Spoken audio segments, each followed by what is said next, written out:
Balita na tukoy na ng Commission on Elections of COMELEC na may 3 hanggang 4 na mga kontratista o mga kontraktor na tumulong umano sa ilang senador na tumakbo noong pong 2022 elections. At giit ng komisyon, bawal ito sa batas na tumanggap ng donasyon ang mga kandidato sa sinumang mga kontratistang may proyekto sa gobyerno at posible silang makasuhan. Kunin natin ang live report ni Madeline Villar Moratillo. Mads, pinangalanan ba ng COMELEC kung sino itong mga kontratistang ito?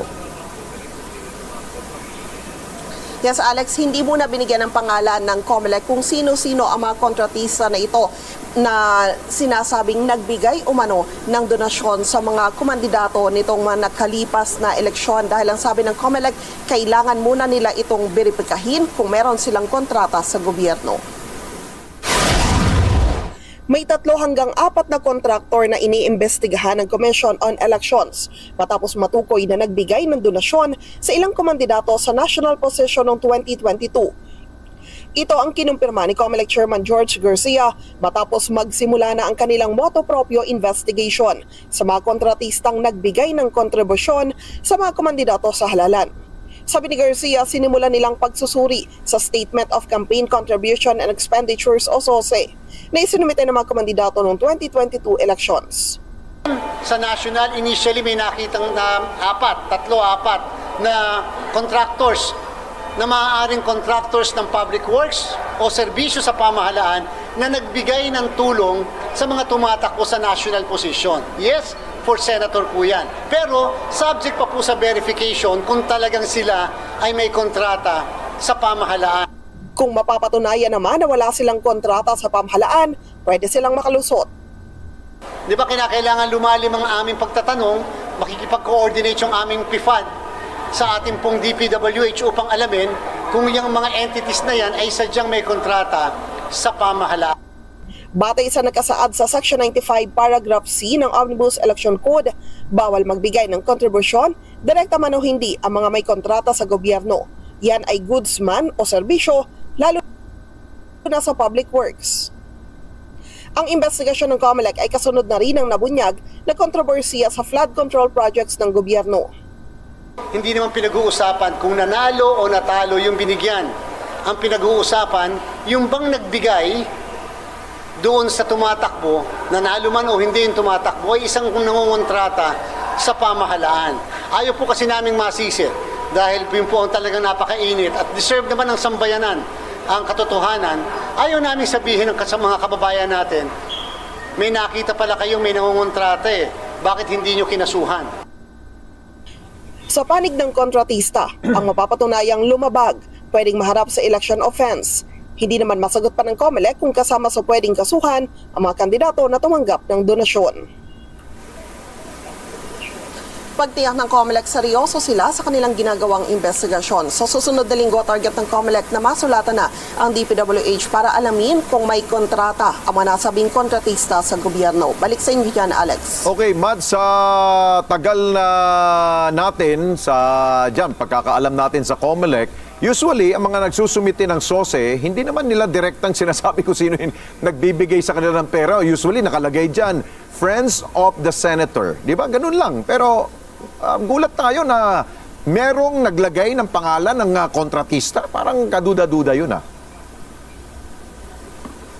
Yes, Alex, actually nagulat din nga tayo dyan. Maging si COMELEC Chairman George Garcia, nagulat din na naglagay mismo ng pangalan. Hindi niya sinabi kung ito bang 3 to 4 na ito ay pangalan mismo ng kumpanya. Pero ang sinasabi niya, meron dito sa mga binabanggit niyang bilang, yung kumpanya mismo yung inilagay. Kaya gusto nilang malaman direkta sa DPWH kung meron itong naging kontrata o existing na kontrata sa kanila sapagkat ito raw ay patungkol sa public works. Sabi nga ni Chairman Garcia kanina, sa tinagal daw niya na pagpapractice ng election, bilang isang election lawyer ay wala siyang nakaharap na ganito. Kaya first time din ito para sa kanya. Oo. Nabanggit ba rin yan na meron bang amount o ano bang, anong paraan na pagbigay ng tulong doon sa kandidato? Hindi rin muna niya binanggit ito, Alex, para dahil kasi i-verify pa raw muna nila ito kung kaya ayaw niya munang magbigay ng iba pang mga impormasyon patungkol dito. Okay, siguro panghuli, Mads, no, dahil narinig natin kay Chairman na posibleng yung mismong nagbigay, no, yung private individual ang posibleng makasuhan, doon ba sa parte ng mga kandidato, manalo man o talo, sila ba ay may pananagutan rin ba doon? Ano bang sabi ni Chairman? Yun nga raw yung gray area pa sa ngayon, Alex, hanggang ngayon at hindi masabi ng COMELEC kung paano yung magiging parusa doon sa mga tumanggap sapagkat hindi kasi yan nakalagay sa batas. Pero ang sabi niya, sa huli, yung COMELEC pa rin naman daw yung mag-i-interpret kung ano yung nakalagay sa batas. So, abangan daw natin kung sakasakali na merong makikita talaga na paglabag yung COMELEC. So, yan. Kaabang-abang na naman. 3 hanggang 4 na kuwan daw. Dako naman tayo dito sa dadalo daw si ito si ating mayor Benjamin Magalong. Tingnan natin to.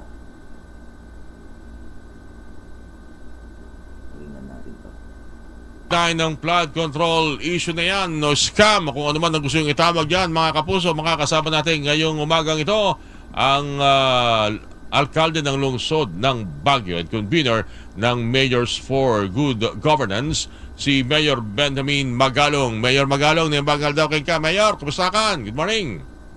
Good morning, Orly. Good morning sa ating mga listeners na ibagnagsaka. Kada tayo amin. Maraming salamat sa pagkakataong ito, Mayor. Alam namin na pag ganitong mga linggi, napakaabala ka dahil maraming mga schedules ka pa rin dyan sa lungsod ng Baguio. Malaman ko lang kung naobserbahan nyo ba na namamonitor nyo itong mga development na nangyayari ngayon sa flood control issue, flood control scam, maging yung speech ni Senator Panfilo Ping Lacson at yung kung paano uugatin itong ganitong klase ng anomalya. Kaya ako natanong niya, Mayor, kasi sa lahat ng mga impormasyon na pumasok, parang lahat ay nagsisimula doon sa itinatago sa mga pangyayari during the BICAM. Na parang merong pondong i-request ang gobyerno, merong ipapasok mga mambabatas na parang walang pakialam ang gobyerno, ang Malacanang in particular, at ito'y gagasosin alinsunod sa gusto ng mga mambabatas na parang sila yung may-ari ng pondong ito. Ganun bang inyong observation dito, Mayor? Oli, yan talaga yun nangyayari, ano?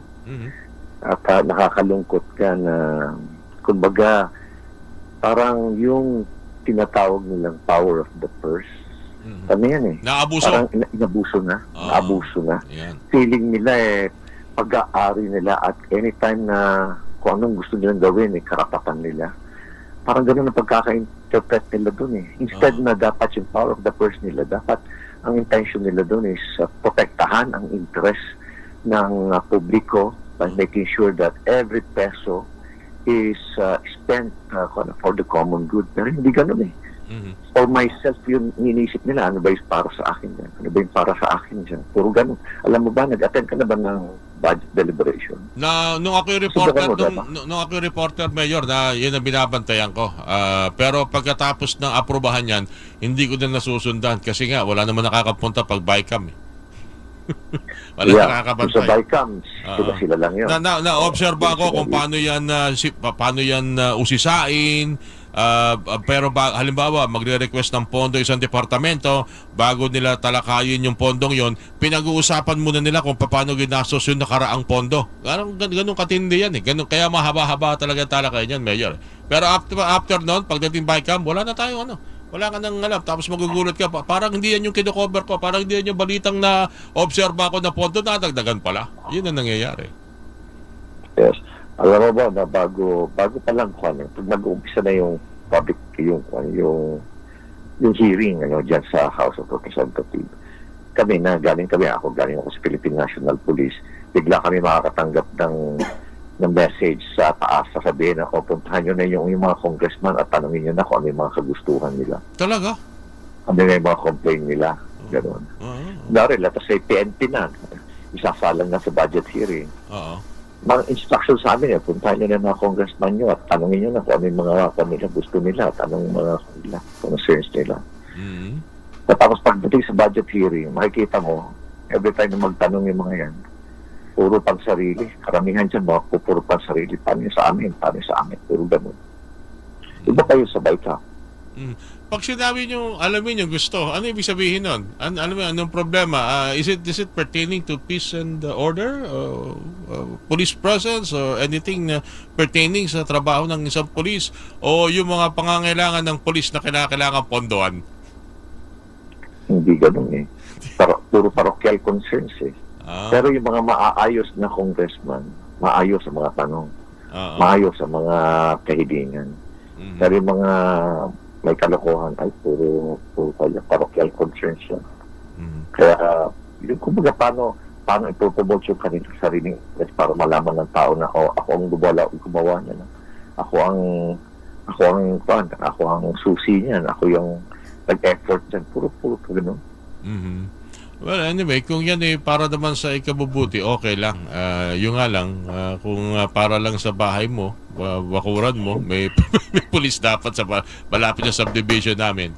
Medyo unfair nga naman yan. Anyway, Mayor, balikan ko lang yung tungkol dito sa mga development ngayon. Mukhang sa tingin nyo, mas malaki pang mga development o mga balita ang susunod dito. After nitong mga pagbubunyag at maging privileged speech si Senator Panfilo Ping Lacson, meron bang sa panig ninyo, Mayors for Good Governance, meron bang mga maaring pagkilos din dahil ang ilan sa inyo nagre-reklamo na hindi namin alam, may ganito palang flood control project sa amin, hindi kami sinabihan. May mga ganito pang development na maaari bang asahan sa darating ng mga araw, Mayor? Alam mo, nag-uusap din kami mga mayors, hindi lang sa Mayors for Good Governance, kundi pati na rin sa League of Cities, pati yung mga kasamahan namin dyan sa League of Municipalities. Kadalasan, iisa lang ang complaint walang konsultasyon sa local government. Basta kung ano na lang, kumbaga, gumagawa ng project itong mga tiwaling congressman, kumbaga walang sarili lang nila kung ano yung naisip nila, yun ang nasusunod. Walang konsultasyon sa publiko, walang konsultasyon sa local government. Basta kung anong gusto nila. Pero yung mga maayos na congressman, maayos talaga yan. Kaya maswerte yung iba, talagang kung ganun yung kanilang mga congressman. Bagay, hindi naman talaga lahat yan. Mabibilang mo naman talaga sa daliri. Pero lagi raw natin kasi binabagit. Lagi niyo binabagit, meron particular congressman. Meron ba kayong alam na involvement din ng mga senador naman na magugulat tayo, may proyekto si senador dito sa lugar na to, hindi alam ng mga local government official? Sa aking experience, never na nagkaroon ng ganun. Hindi ko ganong abot sa ibang lugar regarding yung mga proyekto ng ating mga senator. Pero most of the time, pag senator talagang, kumbaga may konsultasyon sa amin. Sinasabihan kami kung ano yun. Ano pa kaya susunod? Kasi ito flood control project pa lang, Mayor. Paano na kaya ilan pa mga proyektong kalsada, tulay, lalo na mga school building? Ay, napakarami pa niyan sa totoo lang. Kumbaga, pa lang yan, tip of the iceberg pa lang yung flood control. Kaya pala merong mga kayang bumili ng mamahaling mga signature items sa abroad, mamahaling sasakyan. Kayang bumili ng condominium sa New York. At sa ilang mga maunlad na mga bansa, Mayor, Yeah, propriety lang. May nakakabili nga ng mga mansion dyan sa Paris, France, na sa mga mamahaling distrito dyan. Apartment lang doon, mahal Anyway, Mayor, meron bang imbitasyon sa inyo? At ano ba ang plano ninyo? Kasi magkakaroon ng pagdinig ang Senate at ang separate ang House. Anong sa tingin ninyong hearing ninyong dadaluhan? Wala pa naman. Ako naghihintay naman ako Kung ako inimbita o kayo pinadala ng notice, pupunta naman ako. Naghihintay pa lang ako. Sa bagay, o nga pala na nito mga nakarang araw, parang maraming gusto mag-imbita sa iyo at hinahamon ka na maglabas ka ng mga ebidensya at tukuyin yung mga sinasabi ng mga tiwaliraw, Mayor? Wala, yun ang kanila, Yun ang, kumbaga, pananakot nila sa akin. Kaya sabi ko nga, hintayin ko na lang yung kanilang mga notice. At sigurado naman napupunta ako doon sa kanila, sa hearing nila. Alright. Anyway, Mayor, maraming salamat sa binigyan ng pagkakataon. So, hanggang dito na lang po ang ating video. Ngayon, ito si kung sinagot na yung yung hamon ni Representative Abante. Benny Abante, yun. Malinaw, yung hamon mo, pag inimbitahan nyo, dadalo. Kaya lang yata iniintay dyan eh. Sabi nyo, may anong tawag nun? May invitation na. Wala pa naman yata. So hanggang dito na lang po at sa susunod na video, aabangan po natin yan. Maraming salamat po. Syukran.